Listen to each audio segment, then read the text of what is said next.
إلى مشهد التجاذب بين عائلات الأسرى والحكومة الإسرائيلية. لوغار استهم وذجره أولا سيدو ولبدا دلب أقبل سيهين كازو سيدوكو إيمان حمزة عبد البر أيا ودا هذا القد التليفون كهلا يشي هجاميها جبلان أحمد محمد إسلام إن شاء الله Palestine will soon be free. I thank you.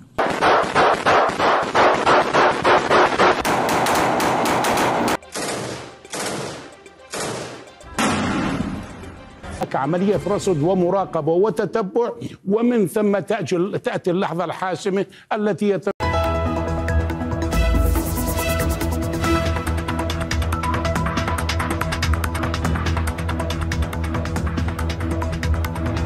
كفهمه سوماليا احتلم سؤال القائد شركة شيناها هي أفريقيا وسعودي إنه رسلوا سعروه مدحوينها الشيناها مصر نوع حكومة تركرته عدة وحكويني ساحن and use force in order to apprehend those implicated. ديسمبر الماضي واستعادة جثثهم. يتعلق الأمر بكل من الرقيب رون شيرمان. منتوتا هوردوف توتا كينيا ودوان دلات دنيا سن دقي سفناتي دورا درسون متوتي سانيتي ننقفنان. واللبدين بلجينسا موتما فدرالا سوماليا في ستيتا نانولي ببل أجون إراغرا لوغي بارلمات قدتشا رفي درانو كنماتي قندالتتا ورانا في ورانس غرا Antummaa fi naannummaa gosa murna bulchiinsa naannoleetti qoqqoodaa jiraachuun dhagahamee jira. Humni guddaan waraana Masrii booji'uun beekamu kan Jeneraal Muhammad Hamdan Dagalotiin hoogganamu bulchiinsa Al-Sisi akeekkachiisuudha kan Almanar TV'n gabaasa qabna. Mootummaan Itiyoophiyaa helikoophtaroota akkasumas taankotaa fi paatroolii hedduu bitee Somaalee laandargiisaa kennuuf qophii xumure jechuun Moqaadishoon himachuun kufaa ta'ee jira. Abdulaziz Laftaa Gaareen bulchiinsi kibbaa dhiyaa Somaaliyaadha. Cabsanii of jalatti deebisuuf kaayyoon isin taasiftan yoomillee milkaa'u Somaaliyaan dhiyaa baay'idawaan waan barbaadde gochuuf akkasumas sirna uummatummaaf aantummaa fedhii uummatummaa tarkaanfachiisuudha mirga guutuu qabdi jedhanii gabaasa dhageettu. Waraanni Gaazaa abjuu bulchiinsa Benjamin Netanyahu ta'uu duwidda kan galeef qormaata cimaa dhumaati.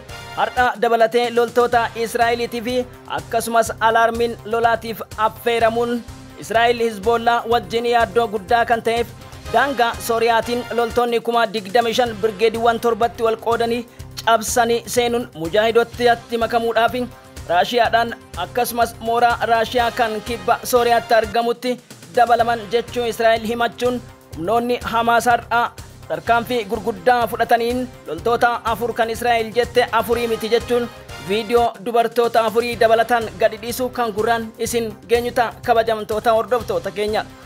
Filisxeemonni hinjifannoo dippiloomaasii murtii cimoo caffee mootummoota keessatti sagalee guutuun biyya haaraa ta'uun galmaa'uu murtoo UN sagalee guutuudha. Loogiidha UN shororkeessa jedhameetiin ambaasaaddara Israa'eliitiin farrajamuun ambaasaaddarichi himatame akkamitti Filisxeem maalfaa argatte injifannoo akkamii argatte kan jedhuufi dhaabbanni mootummoota gamtoomanii murtii ICJ deeggaruun sagalee guutuun mirkaneessuu irratti maaltu jira kanas gabaasa isin biraan geenna. Manni murtii ICJdha qondaaltota gurguddoo lameen Yoav Galantiif Benjamin Netanyahu ammoo himata dabalata Bezalel Smotrichiif Itamar Ben-Gvir irratti tarkaanfii fudhatamuudhaa fi ajajni guddaan darbuudhaan dhagahameeti jira. Gama biraatiin Liibiyaan kaleessa seenaa hojjechuu bira darbite Maaltaa wajjin Israa'eliin awwaalte kan jedhani ambaasaddarri Israa'elii kaleessas waltajjii dhiisanii ba'uu isaanii kan isin hin geenyu ta'a. Terri muummee haarooyni Ingilizii Keir Starmer we declare and we more to destroying anti-Semitic nuti kana booda farreen bulchiinsaa fi ilmaan seemotaa ta'an musliimoota barbadeessuudha jedhanii kaayyoo isaan dubbatan irratti mormii cimaan Kanadaa akkasumas paarlaamaa biyyattiitii fi dhaloota baratee irraa isa mudachuuf dhiifama hatattaman akka gaafatuu fi dippiloomaasiin biyyoota Arabaa addaan cituuf Ingiliz mallattoo gaaffii jala galuu fi mootummaa jibbaa Islaamaatii fi Jewish deeggaru jedhamuun farrajamuun gaaffii gurguddaa kaasee jira. Hizbolla hawtiin akkasumas humnoonni Iraaqii kallattii Israa'eliin eeginiin haleellaa daqiiqaa amma oduun gabaafamaa jirutti jiran kan jedhanii fi dubbittiin addunyaa wal gaafachiifte akkasumas Ameerikaanis dubbittii kaleessaa keessaa harka qabdi jedhame balballoomii keenya keessatti kan isin hin geenyu ta'a kabajamtoota hordoftoota keenya Taiwan akkamitti Gold Apollo Ltd jedhamu kan ulfina giraama 50 qabu spyware kana Israa'el kennite qindoomina waan kana eenyufa kan jedhanis lubbuun waan kana ammoo odeeffannoo kanaaf maddi jalqabaa lubbuu 2700 eessatti yoom maaliin kan jedhuu fi Ameerikaan ani quban qabu jetteettiin salphina rakeejibiin gadi baaseefi waraanni guddaan ammoo Libaanos irraa ajajamuudha galgala kana miidiyaaleen wal harkaa fuudhaniitiin balballoomsuu irratti argamu kabajamtoota hordoftoota keenya tarkaanfii Yuukireen haleellaa guddaa Raashiyaa irratti fudhatteen takkitti daqiiqaa 45 qofa turani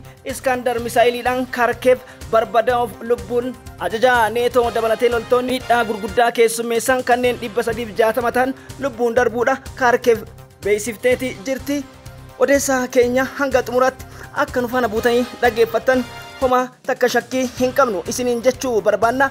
Gaarad Somali Horizontal Sudan Al-Akbar MMTV Hargeisa Hindustan Times of India The Free Press Journal Associated Press Reuters Independent Newsweek akkasumas Axios Aljazeera Al Arabiya Al Hadas Al Madia Kanal 2 Washington Post wabeeffannee odeeffannoowwan gulaallii har'aatiin isin genna. Kabajamtoota hordoftoota keenya kanneen YouTube kanaaf haarawaa taatan jalqaba dhuftan subscribe gochuun maatii keenyatti dabalama like gochuus hin dagatina isiniin jechuu barbaada. Maamiltoonni keenya CTN jechuun hiriyoota jaalataniif share godhaa isiniin jenna. Ani Dr. Maammeedha akkasumas fuula social mediaatti gaaddisaan na beektanii qopheessaa qophii kanaati gama balballoomii oduutti isin deebisa. شعبنا في مواجهة قطعان المغتصبين وقوات الاحتلال ونحيي قوى أمتنا التي هبت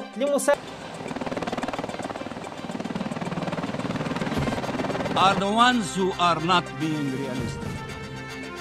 Those who claim that peace is possible in our deegaanada maamulka Jubbaland iyo gobolka xuduudda la leh ee Gado taasoo ay ku tilmaamtay inta haamaha shidaalka ee magaalada Barbara oo ay maamuleysay shirkadda Trafikura oo laga leeyahay in gabi ahaanba magaalada Jigjiga ay ka saarayaan ciidamada Itoobiyaanka kuwaasi oo tan iyo shalay lagu soo daabulay gudaha magaalada ujeedada ugu weyn ay tahay inay la wareegaan саму природу конфликта.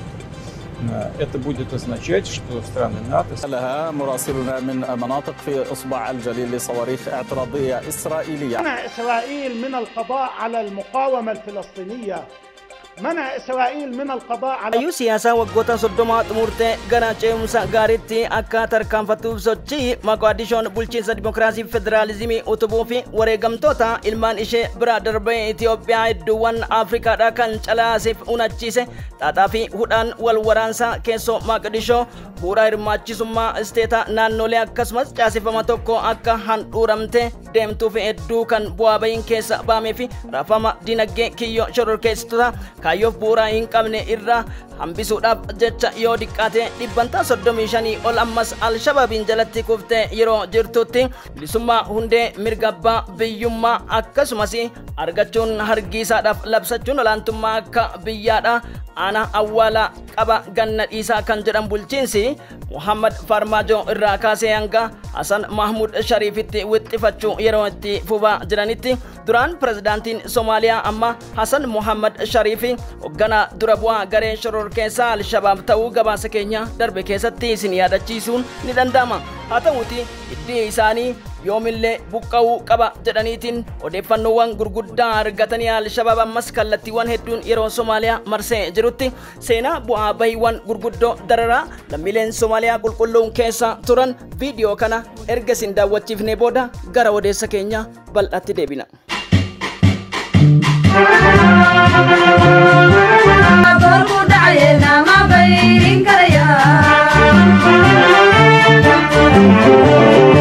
Viidiyoon hedduun tibba kana sooshaal miidiyaa irratti qulqulloonni Soomaaliyaa akkaataa itti dararamaa turanii fi kana booda ammoo sanyummaadhaan wal qoqqoodaa turan diraamaaleen gurguddoon ilmaan namaa wayita mukatti hidhaman malee akkas turtee tana hiikuudhaaf furmaata akkasumas haragalfii uummatoota isaanii argachiisuudhaaf raayyaan ittisa Itiyoophiyaa kan Ameerikaan guddittiin addunyaa irratti ammootii jettu baqattee Moqodishoo keessaa al takkaan baate raayyaan ittisa biyyaa tasgabbeesse gootummaa Al-Shabaab Ameerikaan sodaattuu fi akka Israa'el lubbuu nama baasutti dheessitu cabse sadarkaa kutaalee gurguddoo biyyattii keessa dadhabsiise har'a raayyaa saffisaan nurraa haa ba'u jedhamee ta'uun takka beekumsarraa bilisa kan jedhu wal nama hin gaafachiisu.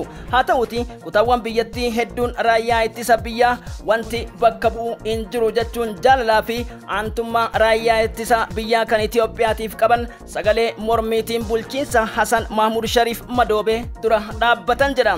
Egaa kanaanis ta'ee kaanis ta'eeti hiree mataa keenya murteeffachuu fi gidiraawwan dararaa keessa turre keessa yoomillee taanan Somaaliyaan gara bulchiinsa of danda'aaf akkasumas diinagdee keessattuu hulaa galaanaa gurguddaa qabaachuu fi dippiloomaasii biyyootaatiinis dadhabduu ta'uu irraa kan ka'e ilmaan Somaaliyaa addunyaa irratti faca'an akka biyya isaanitti dhufanii guddisanii fi investimentii hojjetaniif yeroo yaalama jirutti Hasan Mahmud Sharif aantummaa gosaatiif abbaan qabeenyaas abbaan gaalaas ana jedhee Somaaliyaa Maqdishoo irra waan ta'e fakkaata. Egaa akkuma viidiyoo isin daawwachiifneeti booda dubbittiin dubbii sana taate. Eenyus deeggaree eenyus dhiise Somaaliyaa laand hundee beektota ta'uu fi biyya Somaalee keessa biyya hammattu akkasumas aadaa waliin jireenya ummatummaa qabaachuu yoo diqqaate ilmaan Oromoo qofti gara walakkaa miliyoonaa jiranii fi sablamoonni Itoophiyaaf biyyoota adda addaa kumootaan lakkaaman ni jiran yoo jedhe soba ta'uu akka hin dandeenye ni amantu jedheetiin yaada. Hargisaan bulchiinsa cimaa isiitiin yeroo gabaabduutti beekamtii biyyoota hedduu argachuun Maqdishoot bulchiinsa warra Ogaas Hasan Mahmud Sharifitti bowwoo ta'uu bira darbe kaansariidha ta'e. Muuxannoo fi qorannoo anis qabuun Somaalilaand aadaan isaanii kophaatti aadaa sablammoota akkasumas Somaaliyaa biraa irraa adda ta'ee fi jaalala ummata diinagdee akkasumas addunyaa qaroomee fi akka saayinsiitti amanu ta'uun wal nama hin gaafachiisu.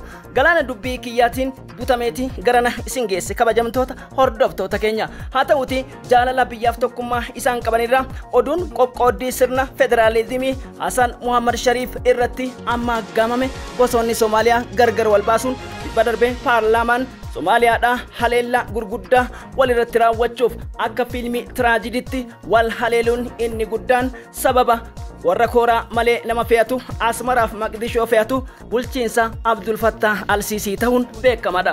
Dubbittiin raayyaa ittisa biyyaa nurra haa ba'u isaan qofa osoo hin ta'in gamtaa Afrikaa biyyoota addunyaa hedduu akka muufachiisee fi dadhabbiiwwan dhugaa gurguddoo har'a malee gara haara galfitti deebisaniif Ameerikaa duraan achi keessaa baqattee dheessite har'a imbaasii Maqdishootti akka dhaabatu taasisi ta'uun beekamaadha. Beekamtii biyyaa argachuun ulaa galaana Itoophiyaa kennuun fayyadummaa uummata ishii sadarkaa addunyaatti ol guddisuun Somaalilaand hargisaadha. Maqdishoo maraachuun jaarraa 21ffaa keessatti qixa nama baatirii ifaa guyyaa adii ilaalcha sammuutiin dukkaneeffatee ibsachaa deemuutiin gargarii miti jenneetiin tilmaamna. Haa ta'uti imalli gurguddaan na barbaachisa jechuudhaan pirezidaantiin Somaaliyaa kibba lixaa biyyoota adda addaa daawwachuudhaan bulchiinsi bada waynaa fi akkasumas ammoo gaarawweedha cimina ummataa fi ummata gaaffii misooma dinagdeef barnoota dhiyeessu bira darbe dhiibbaaleen gurguddoon karaa paarlaamaa bulchiinsa federaalaa Maqdishootiin irratti taasifamuun hiree wahii akka kiyyeeffatan dubbiin Somaaliyaadhaa galte muummeen ministeera Somaaliyaa Maqdishoo Hamzaa Ali Barreedha gara Baayidawaatti imalanii turani. Filannoo bulchiinsa Abdulaziz Laftaagaaree gaggeessu akka dhiifamuuf jechuuf maanguddummaan erganis Laftaagaareen dhaga'uu hin dandeenye. Dubbiin osoo deemtu imalli amma isaan taasisan qophii dhufiinsi Hamzaa Ali Barreedha. Loltoonni Masrii akkaataatti kibba dhiyaa Somaaliyaa qubatanii loltoonni Itoophiyaa achi keessaa bahan ture. Haa ta'u odeessaa afaan wal dhawaa takka immoo lakkii nuti kanaafi miti leenjistoota seensisuuf jechuun Aljazeera wajjin ministeerri muummee Somaaliyaa kan dubbate nutis gabaasaa turuun ni yaadatama. Barcuma ulfina abbatu of jalaa dhahataanan salphina gurguddaa keessatti kuftee gosoota wal qooduu bira darbanii loogii hoggantootaaf qondaaltota paarlaamaa irraa gawaajjiroota gurguddoo ministeerota irratti Maqdishoo keessatti taasifamuun ilmaan Somaaliyaadha humnoota waraanaa keessa gara naannoleetti harcaa jiraachuu miidiyaaleen bal'inaan gabaasuu irratti jiran. Somali Islamist militant group Al-Shabaab has reportedly released a video of ما jirto oo yaani maskaxdaba lama eko dadka koonfur galbeed waa shacabka Itoobiyaanka ilmahooda ahaayeen inay waana ognahay annaga gobolada ilmo badan oo Itoobiyaan ku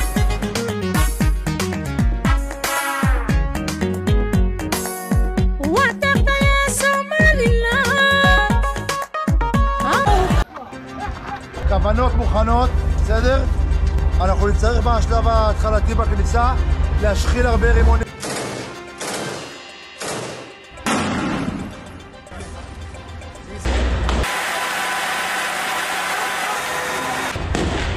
قائد سلاح جو لجيش الاحتلال أوقف التدريب ريثما يتم التحقق إلى تحطم مروحية بلاك هوك.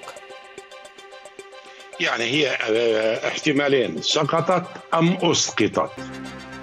سقطت تكون من خلال احتمالين: خطأ تقني، خطأ بشري، خطأ الطيار. أسقطت بمؤثر خارجي. الحديث الآن وتصريح قائد سلاح جو لجيش الاحتلال أوقف التدريب ريثما يتم التحقق، لكن هذا لا ينفي أن يكون هناك مؤثر خارجي أدى إلى الإسقاط. هذه الطائرة عندما تكون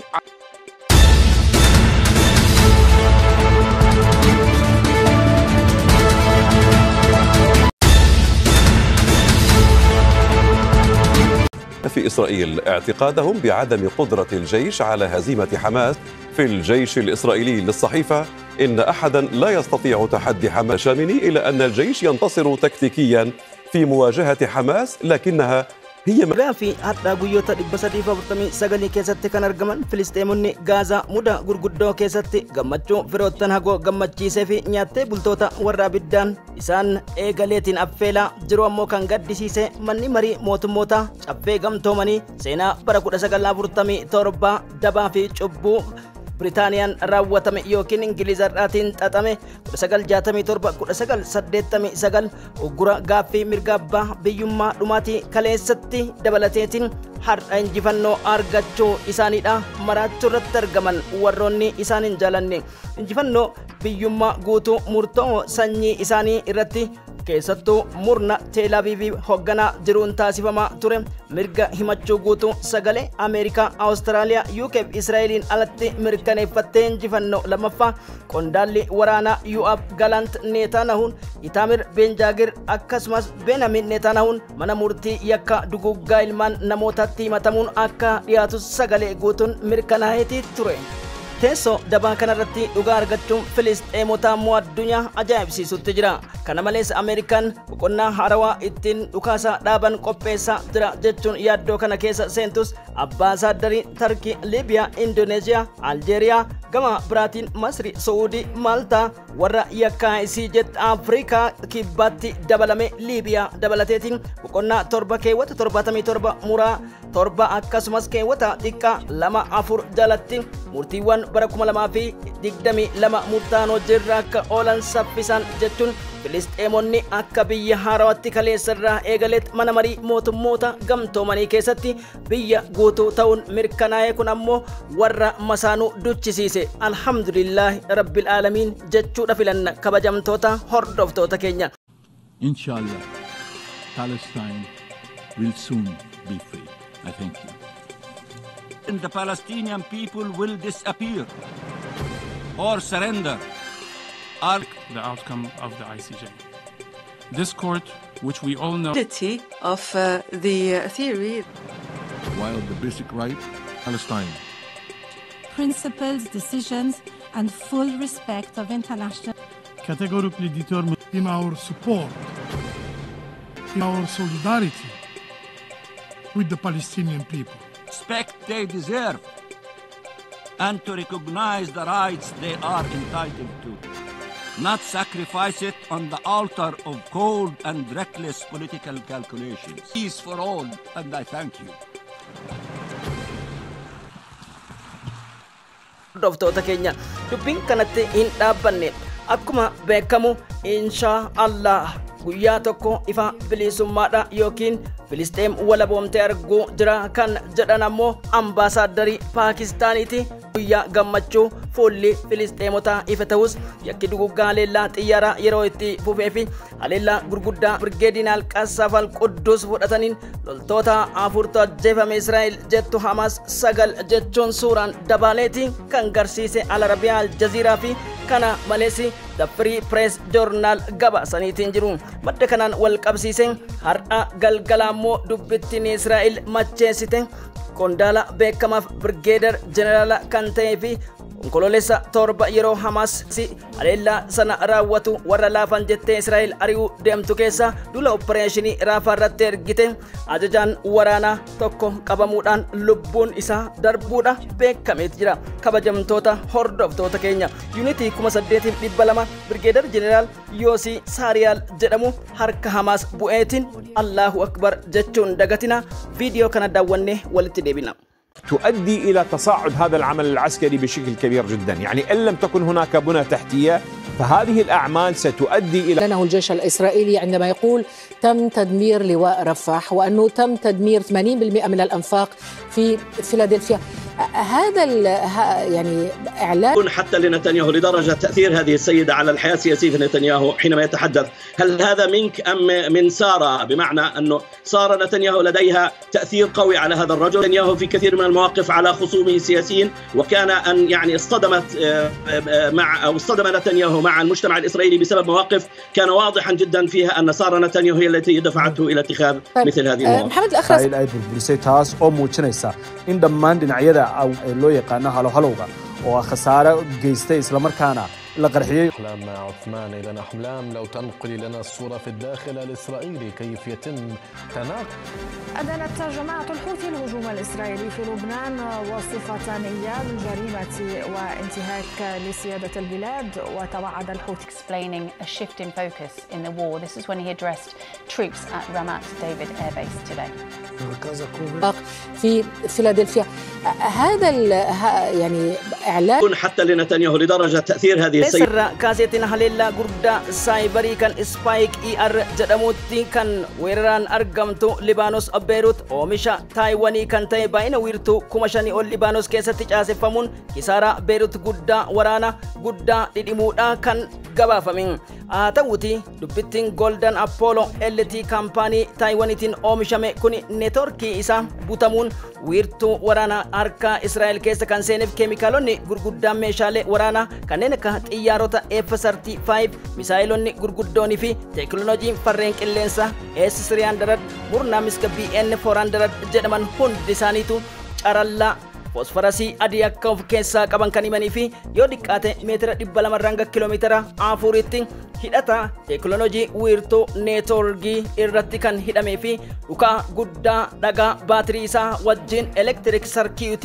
kan saffisaan ooyisee sakandii 7 qofa keessatti miiliyoonota galaafatu ta'uun beekamaadha. Haa ta'u Israa'el abadan anaamiteetti ogeessi qorannoo University Hospital Mount Libanus akka jedhetti Elias Warak xiqqaatee lammiileen Libanus hundi isaanii of eeggachuu akka qabanii fi aggaammiin kanaan godhame gocha ilma namaarratti hin godhamne ta'uudha ibsuudhaan dhukaan moobaayiloo neetwork siistamiidhaan godhame kun lammiilee hedduu galaafachaa akka jiruuf lakkoofsi namoota dabalaa jiraachuus eereetti jira.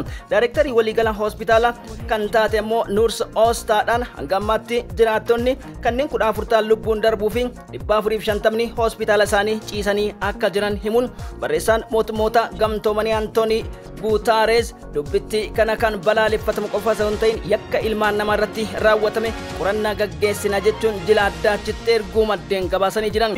Guutuun har'a kan taajjabaatiin oolte Eurospace irraa dirooniiwwan gurguddoon har'a magaalaa Raashiyaadha haleelanii fi harka deebii kan fudhatan pirezidaantiin Puutiin Ameerikaa yaaddessuu isaanii miidiyaaleen gabaasan. Pirezidaantiin Puutiin haleellaa har'a raawwattan kanaa fi awwaalamuu jirtu garaagarummaa daqiiqaa 45 keessatti Iskaandar misaayiliidhaan haleellaa Kharkiv magaalaa guddoo Yuukireen irratti fudhataniin yoo diqqaate ajajaa neetoo dabalateetiin loltoonni gara 4,000tti siqan kan madaa'anii fi 360 ol du'uu mootummaan Yuukireen beeksise kan jedhan gabaasa keenya ture. Baga gammaddan Filisxeemonni biyya haaraa ta'anii teessoo mootummootaa keessatti akka biyyatti galmaa'uun injifannoodha. Horaa bula.